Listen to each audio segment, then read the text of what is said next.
Hello guys, this is doctor Sunil. तो आज हम बात करने वाले हैं नेटल और नियोनेटल टीथ के एक्सट्रैक्शन के बारे में। तो चलिए स्टार्ट करते हैं।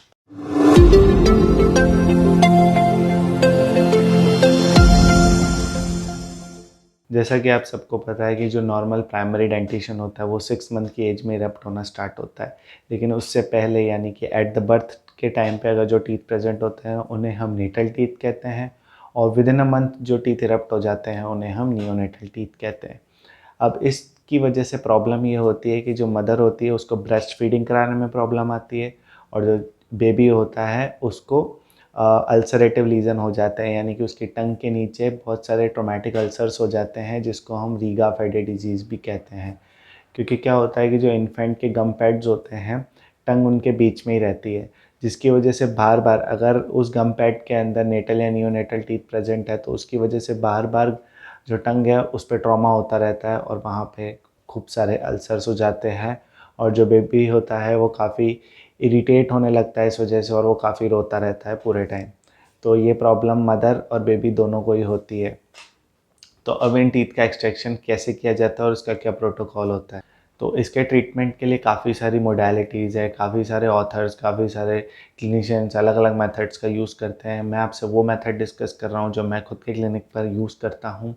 तो सबसे पहले क्या किया जाता है कि जो बेबी होता है, जब सपोज़ जो पेशेंट आपके पास आया तो जो बेबी है वो मदर के हाथ में रहता है या अपने किसी रिलेटिव के हाथ में रहता है, क्योंकि ऑब्वियस सी बात है आप उसको डेंटल चेयर पर नहीं बिठा सकते।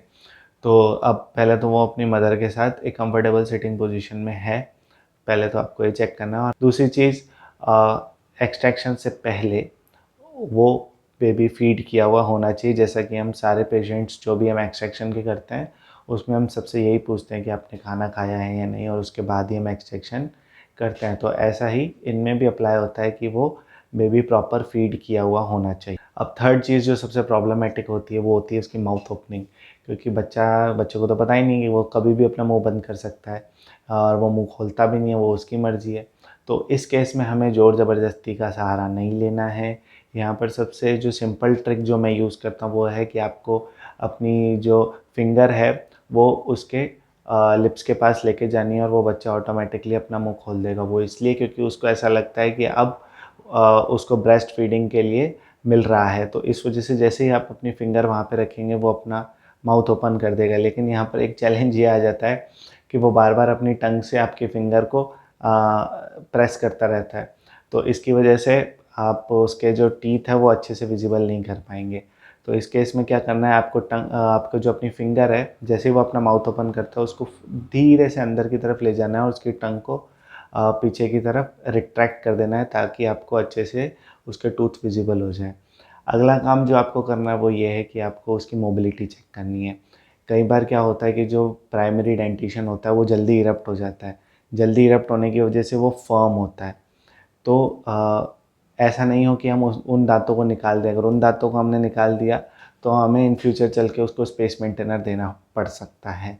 तो इसलिए आप उसकी मोबिलिटी चेक कर लीजिए। अगर मोबिलिटी शो कर रहा है तो इसका मतलब वो नेटल या नियोनेटल टीथ है। कई केसेस में मैंने जो आर्टिकल्स पढ़े थे मैंने उसमें देखा था कि कुछ डेंटिस्ट रेडियोग्राफ भी लेते हैं। इतने छोटे बच्चे में जो रेडियोग्राफ है वो अचीव करना बहुत मुश्किल है। सबसे पहली चीज़ वो ये होती है सेंसर का साइज़। जो हम अपने क्लिनिक पर सेंसर का साइज़ यूज़ करते हैं वो स्टैंडर्ड साइज़ 2 होता है, और जो पीडो के लिए सेंसर यूज़ होता है वो कंपैरेटिवली छोटा होता है। और अगर आप फ़िल्म यूज़ कर रहे हैं तो अगर वो ईज़ी हो सकता है आपके लिए कि आप पीडो फ़िल्म्स यूज़ कर रहे हैं, लेकिन उसको प्लेस करना बहुत ज़्यादा हार्ड है। तो जो रेडियोग्राफ है वो अचीव करना काफ़ी सारे केसेस में मुश्किल होता है। लकीली मेरे पास जितने भी केस आए हैं उसके अंदर मोबिलिटी शो करते हैं उनके जो टीथ होते हैं। तो इससे मैं पहले ही श्योर हो जाता हूँ कि हाँ ये नेटल या नियोनेटल टीथ हैं, क्योंकि ये अ, जो होते हैं अर्ली इरप्टिव प्राइमरी डेंटिशन नहीं हो सकता। लेकिन कुछ केसेस में ये ऐसा भी हो सकता है। बट अब निश्चिंत हो जाइए, 80% या 90% टाइम में आपको मोबाइल दांत ही मिलेंगे। सबसे अच्छी बात तो ये है।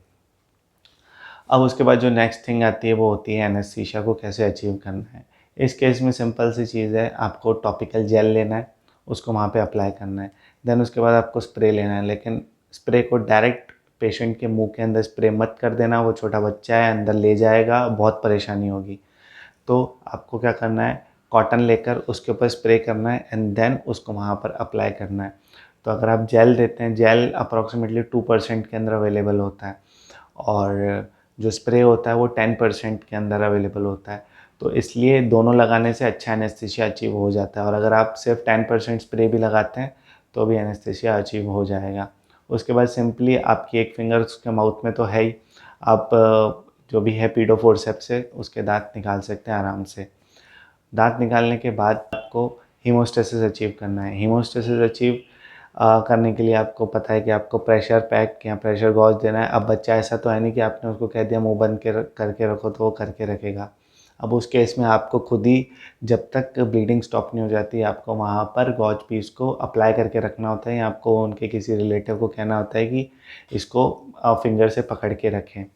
अब इस केस में क्या होता है कि कई सारे डेंटिस्ट जो होते हैं या कई सारे क्लिनिक्स पर जो गॉज पीस होता है ना, वो जो लोकल गॉज पीस होते हैं जो हम घाव को बांधने के लिए यूज़ करते हैं, वो यूज़ करते हैं उसको कट करके। अब उसकी प्रॉब्लम क्या होती है कि जब उसको कट करके आप यूज़ करते हो ना, तो उसमें से धागे निकलने लगते हैं, तो हो सकता है कि वो जो बच्चा है उनको इंगल्फ कर जाए।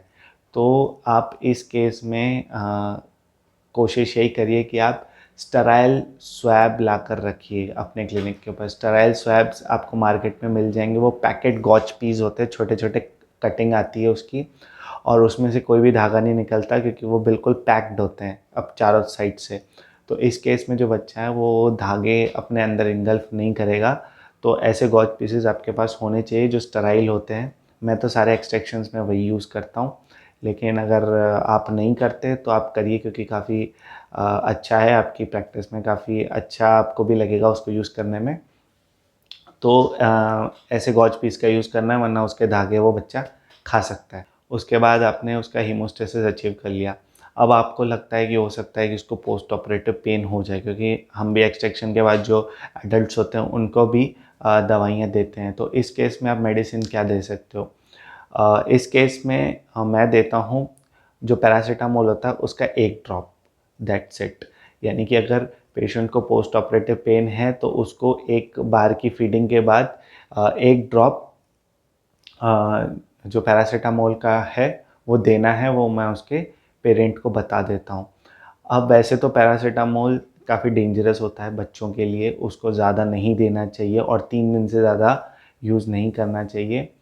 तो इसलिए मैं सिर्फ 2 डोज़ या 1 डोज़, मिनिमम तो मैं 1 ही डोज़ देता हूँ या फिर अगर ज़्यादा पेन होता है तो मैं दूसरा डोज़ भी उन्हें बोल देता हूँ कि आप उसे दूसरा डोज़ दे सकते हैं। लेकिन उस दिन के बाद आपको उसका यूज़ नहीं करना है और इतना पेन भी नहीं होता है कि वो दूसरे दिन भी हो, उस दिन पेन रहता है।